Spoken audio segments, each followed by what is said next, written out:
Welcome to Brampton Focus. It's called Uber or ride sharing, and it is the renegade taxi service, as one would say, that is unregulated. Brampton City Council passed a motion to ask Uber to take a pause.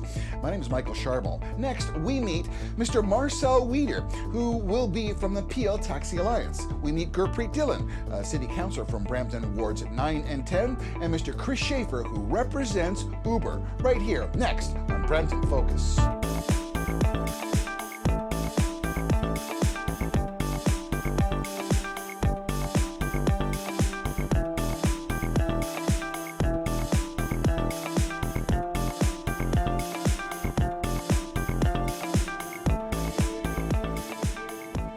Welcome back to Brampton Focus. Our topic today is Uber, and we welcome City Councillor Gurpreet Dhillon from wards 9 and 10 from the City of Brampton. Gurpreet, thanks so much for joining us today.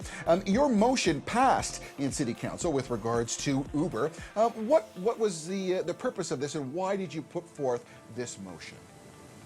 Well, I think first and foremost is a public safety and a consumer protection issue. I think when you have the safety of your residents as an elected official, that's first and foremost. And I'm pretty satisfied, and I'm glad that we had a unanimous decision that all councillors felt that we needed to have a public consultation first before we make any decision. And we asked Uber to, in good faith, suspend their operations, not just Uber, but all ride-sharing companies. When you talk about enforcement, there's been talk of a $5,000 or a $10,000 fine. How does the city expect to enforce this kind of penalty on Uber drivers? Well, it originally was $500 the minimum and up to $100,000. It was a friendly amendment made by Councillor Miles today. And so what we're going to do is ask staff to look into the enforcement policy, how they're going to do it. We currently are enforcing our current bylaws, but what we want to do is have them take a look at even surrounding municipalities or certain best practices and find out how we can do this best. But we want to make sure at the end of the day, again, and I'll keep repeating, it's consumer protection, for example, against surge pricing, it's public safety. And if you were here today, I asked certain questions of, their use of terms of usage. They can't, they say it's harmful to minors. They say the service could be objectionable. They say, this service can be harmful. So we got to look at what's best in the end. Mr. Dhillon, safety is always a factor. You put forth that new regulations are going to be put in effect, and we want to keep the citizens of Brampton safe. When using this service in the future, how will we bring those things to the fore to inject a more safe atmosphere with Uber and with the taxi industry in general? Well, there's a number of different avenues we're going to go down. The Taxi Advisory Committee, I'm a member of it. So what I hope for is not only keeping the cost low, but to even cut regulations that we already have on the taxi industry. I'm totally not saying that it's the best system in place. I think it's kind of outdated, but we're going to have a really healthy debate. We want to get all parties involved, but the main thing is, again, health and safety, and we want to make sure that this is a regulated system to protect our residents. Gurpreet Dhillon, City Councillor for wards 9 and 10 in Brampton. Gurpreet, thank you so much for joining us today. In Brampton Focus, we want to show both sides of the story. So now we would like to invite someone from the Uber perspective. We'd like to welcome Mr. Chris Schafer. He is the spokesman for Uber. Mr. Schafer, thank you so much for joining us today. The council has decided to put handcuffs basically on your Uber drivers and limit their ability to work in Brampton. What's your immediate reaction to Brampton City Council's motion? My reaction, I think it's a good news for Brampton. They've decided to take a serious, smart look at the ride-sharing industry, the taxi industry, the limo industry, and get city staff around a table and consultations both with the traditional industries and the ride-sharing industry, and I assume the citizens of Brampton, and have a conversation about what the future of ground transportation can be in Brampton. And I think that is a solid step forward. A number of jurisdictions in this good province of Ontario, including Toronto, Ottawa, Waterloo, Niagara Region, London, Hamilton, to name just a few, are right now in the midst of the same process of studying ride sharing and studying the traditional taxi industry. So this is a good step forward. Mr. Schafer, conventional cab drivers would say that Uber is contravening legislation and regulatory things have been put into effect for a long time, and it's basically an illegal business. So having a conversation about an illegal business actually is counterproductive, would you not say? I would disagree. We've had a number of court decisions, both in the province of Alberta, but also here in the province of Ontario, that have recognized ride sharing as a distinct and unique new form of transportation technology and what have you. So I would disagree with that comment. And again, we can have a very productive conversation, the same one that we're having in cities like Ottawa, Toronto, and Hamilton about how to regulate ground transportation and ride sharing to the benefit of drivers, but also citizens alike that are starved for more transportation options that are reliable, safe, and principally more affordable. Mr. Schafer, many people would say that we live in an app world. I mean, it's never going to go away. The horses have left the barn is one expression someone would say.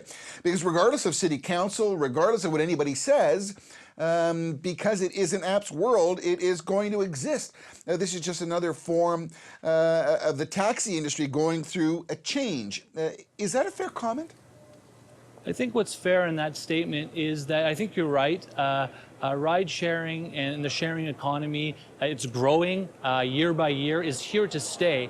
What I would challenge politicians, not only in Brampton, but in cities across Ontario, is to say, you know, are there ways we can allow our laws to be less prescriptive and more permissive so that we don't strangle the next innovation that comes along? And I'm not talking just about ground transportation, but I'm talking about a whole realm of different regulatory areas in the sharing economy, be it fintech or other parts of the economy. So are there ways in which we can update regulation to encourage economic development, to encourage the creation of new jobs, to encourage innovation in our cities in Ontario? I think there are, and I think we're just embarking now in Brampton on that conversation about how we do all those things to the benefit of the citizens of Brampton.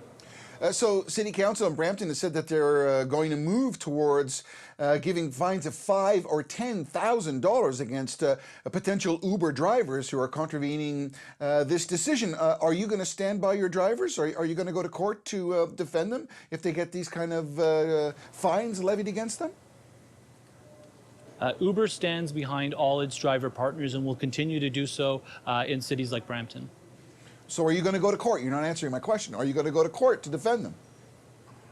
Like I said, Uber will stand behind their driver partners. We have done that in other cities. Brampton would be no different. We are there to provide citizens of Brampton with a alternative but complementary form of transportation so that they can get around at a price they can afford with a service that's reliable in conjunction with other forms of multimodal transportation such as public transit, LRTs, car sharing, bike sharing, a whole multitude of ways to get around, and ride sharing is just part of that conversation. Chris Schafer, representing Uber Canada. Chris, thank you so much for joining us. Appreciate you taking time to spend time with us here at Brampton Focus. Coming up, so now you've heard from the City Council, you've heard from Uber. Now we want to talk to the Peel Taxi Alliance. Coming up next, in our next segment, we're going to speak to Mr. Marcel Weider. Mr. Weider is with the Peel Taxi Alliance. You're watching Brampton Focus. My name is Michael A. Charbon. Please stay with us. We'll be back with lots more on the topic of Uber next.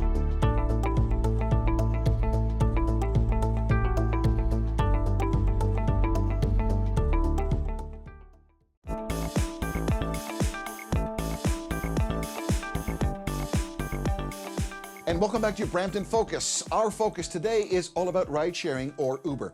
In our first segment, we spoke to Mr. Gurpreet Dhillon, a councillor for Wards 9 and 10 in Brampton. We also spoke to Mr. Chris Schafer, who represents Uber. Now we want to speak to the taxi industry. Please welcome Mr. Marcel Weider. Mr. Weider is part of the Peel Taxi Alliance and represents Aurora Strategies in his job function of representing the Peel Taxi Alliance. Mr. Weider, thank you so much for joining us today. What is your reaction right off the top with Brampton City Council putting a motion saying that they want to put a stop to Uber in Brampton? Well, let's be clear. What they've passed a motion is to ask Uber and other ride-sharing services to take a pause while the city is able to draft appropriate legislation.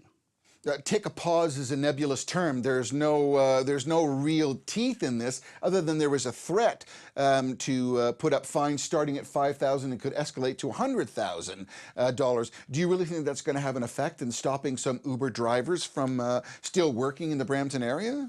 Well, we've seen that this is a approach that cities such as Calgary have employed, and it has been successful. The city has asked Uber and other ride-sharing companies to pause while the city gets the program that it wants developed, and when they didn't, they went into court and were able to get an injunction. One of the aspects, and I want to bring a colleague of yours in, one of the aspects of this is all app-driven. We talk about millennials, we talk about the ease at which Uber is accessible, and the word app comes into the phraseology, if you wish. Earlier we had a chance to speak to Mr. Craig Hewson, who's also from the Aurora Strategies Group and representing the Peel Taxi Alliance, and we asked Mr. Hewson about the advent of the app, and here's what Mr. Hewson had to say. The taxi companies here in Brampton and across the province, by and large, for the most part, have the same technology that Uber uses. They have their own apps. They have smartphone apps that we can use to hail a taxi. This is technology that isn't groundbreaking. It isn't new anymore. The A1 and others and right here at home and other taxi companies in Toronto, Beck, and others have their own apps. This is something that exists. We welcome apps. The technology is here. We need to adapt to it and accept it, and we have. Mr. Craig Hewson, your colleague from Peel Taxi Alliance, although he is correct, there are apps that are available for other cabs. It seems to be that there is also a price differentiation between conventional taxi services and Uber, and that is one of the main points of contention with our youth and millennials now that are using that. So how do you react to the price differentiation? I mean, that's huge. Sometimes it can be within 50% from a regular taxi fare and an Uber fare. Right. Well, first off the top, the drivers don't determine what the price is. That's set by City Council. So the city determines what the fares are, how much you pay per distance, and for waiting time. So that's done by the city, and it's regulated by the city. All right. There's a number of factors that go into why a taxi service is slightly more expensive at this point. Is that, taxis are required to pay licensing fees. They're required to have commercial insurance. They're required to have 2 safety checks a year. They're required to have in-camera safety security available. There's a number of other elements that go into the overall overhead costs of maintaining and providing a taxi service. And I should also point out to your viewers at home that unlike Uber and other ride-sharing services, they don't employ surge pricing. So if it's bad weather or if there's a high demand, taxis are charging the same price that they do regardless. So you're always paying it. And in fact, we had over New Year's and in other situations where Bramptonians were paying $400 or $500 to get from downtown Toronto back to Brampton. That doesn't happen with a taxi in this city. Taxi service offers a unique service. One of the other things, and I'm going to speak to the Uber perspective, but I want to get the Taxi Alliance perspective first. One of them is about the people with disability. It is mandated, and I want you to speak a little bit to this, Marcel. The Uber drivers are not mandated because they're not bound under any level of legislation or regulatory or supervisory component. If you are a disabled person, and you cannot get a wheel trans, and you wish to get a taxi, you can find a taxi eventually which will be able to accommodate you, but in Uber you're not. That's a huge component. Absolutely correct.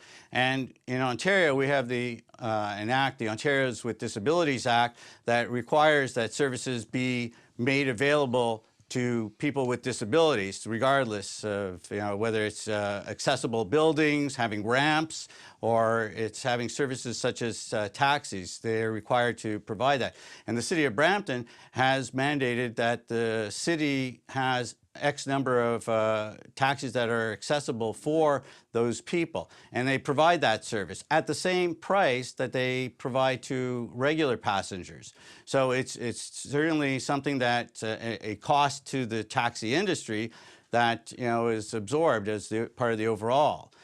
Uber and others don't have that. They're not providing that, and they are, in fact, I believe, discriminating against it. Just like they're discriminating against people who don't have credit cards or who don't have smartphones. If you don't have a smartphone and a credit card, you can't access the Uber, and that disenfranchises a whole segment of the population. With about 45 seconds left in this segment, just a quick answer. It's basically those who want it and are equipped with it that can use it. So if you don't have a smartphone, you can't get Uber. So why is that a difference? Why? Well, first of all, we have to talk about what Uber actually is, and in this next segment we should talk about what it is. But if you're offering a service such as a taxi, it should be made available to everyone. Interesting point. We're speaking to Mr. Marcel Weeder. Mr. Weeder represents the Peel Taxi Alliance, and he works for Aurora Strategies. We're talking about Uber, talking about ride sharing. When we come back, our final segment, drill down a little bit more on Uber and what are the next steps. Michael A. Charbon here, Brampton Focus. Stay tuned.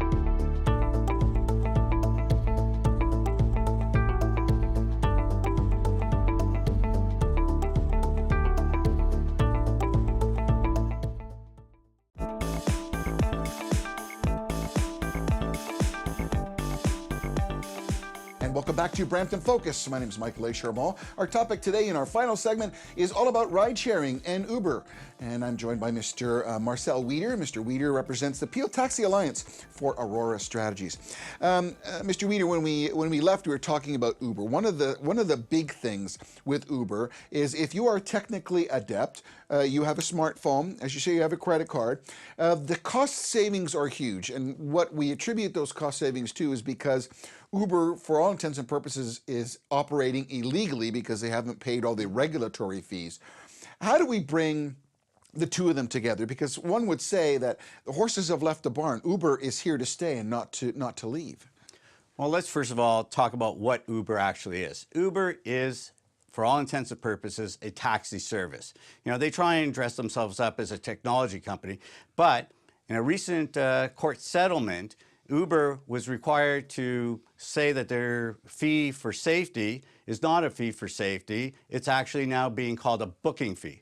So if you're booking, you're using a brokerage. In the City of Toronto, Uber applied for and was granted a brokerage license. So, let's get this misconception that they're purely a technology. If they've applied for a brokerage license in the City of Toronto and they've had to rename their safety fee as a booking fee, they're essentially offering a taxi service. And if they're offering a taxi service, they should really be brought in underneath the regulations that all taxi services. There should be a level playing field. And that's fine.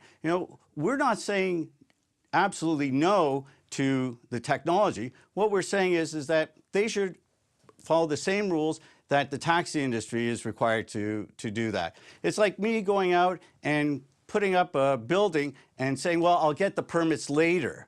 Don't worry, they'll give me the permits. The city would issue a stop work order right away, and I would have to suspend my operations until I follow the rules. We have rules here in Brampton and in other jurisdictions, and they're not playing by our rules. We should not be rewarding bad behavior that Uber is setting up and being allowed to come in and dictate to this community how it should set up its rules. We look at an example in the United States where an Uber driver committed some heinous crimes, shooting crimes. We also look, there was a report in the Toronto Star with regards to some of the records of some of the conventional taxi drivers, from criminal records checks, driving infractions. One of the things that Uber says that they bring, which is a fresh approach, is that both the client and the taxi driver are evaluated. So there is an interesting level playing field here, that both the client and the taxi. But your point of Uber not paying the regulatory fees is a huge component. And that's what, in some cases, our youth would say to you, that the prices for taking an Uber ride-sharing service is sometimes 50% cheaper than a conventional taxi. What kind of teeth do you really think it's going to take to do this? Is it going to take a lawsuit against Uber? Is it going to take something horrible to happen to stop this? Well, first of all, God forbid there be anything horrible. And in Yes. fact, we don't have to go to the States to see incidents. Right here in Toronto, in the GTA, we've had a situation where women were sexually assaulted by Uber drivers. We've seen harassment by Uber drivers in Guelph and elsewhere. So unfortunately, But we also have to say that that's happened in conventional taxis as well. The article in the Toronto Star had some quite poignant reactions. So that there's not one or the other. There are faults on both those. Well, and in fact, that's why today and in every cab in Brampton or in any jurisdiction in the GTA, there are cameras that protect the passenger and also protect the driver. And so rare these situations happen, yes, they do occur because people are people, but the prevalence of that happening in a conventional taxi is far lower than in a ride sharing. And in fact, last week, we saw in Toronto people impersonating Uber drivers saying, you know, get in, we're an Uber car for you. And you can't tell the difference. Yes, you can. You can. Well, on the Uber app, there's a photo of the driver, and the driver has a photo of the person. So if you're neglecting taking advantage of your technology, you're as much at fault as the person is trying to promote. You know, so, but I think that the thing here is that our youth have said that taxis are too expensive. If we look, if you were to lower the price of what it costs to have a conventional taxi ride, and still be able to address all the regulatory avails, would that not put the conventional taxi business in even a better light to be able to say that Uber is wrong? Well, look, right off the bat, if we eliminated the HST that conventional taxis are required to collect, right off the bat, you'd save money. Uber drivers don't collect that HST. All right. They also don't pay taxes to the municipality and licensing fees and all the other. And until recently, they weren't even covered with commercial insurance. And so they were saving thousands of dollars and putting people at risk. So if you were to eliminate all those, I'm sure we would get at a much lower rate. So what's the next step, Marcel? What I mean, we dodged a bullet, as one would say, just about 40 seconds up with the NBA All-Star, where the cab companies said, and we appreciate what they did to allow our city to function and not be embarrassed. But there's going to be a Hail Mary coming soon, is there not? I mean, if this continues. Well, I think that what's happening with Brampton City Council, if they're working with the traditional taxi industry and looking at these new companies, can work out a level playing field that both can exist in. It's up to those companies whether they want to. We know, for example, in Calgary, the city worked with Uber to try and put together a framework. They didn't like it. They grabbed their marbles and they walked away. They've done the same thing in Vancouver. They've done the same thing in other jurisdictions. Mr. Marcel Wieder, I thank you so much for being here today, giving us some perspective. It kind of works out that, you know, if you want to maintain safety, collect taxes, there's a lot of things that you have to say about traditional taxis. My name is Michael A. Charbon. You've been watching Brampton Focus. We thank you for watching and look forward to our next meeting together. Thanks.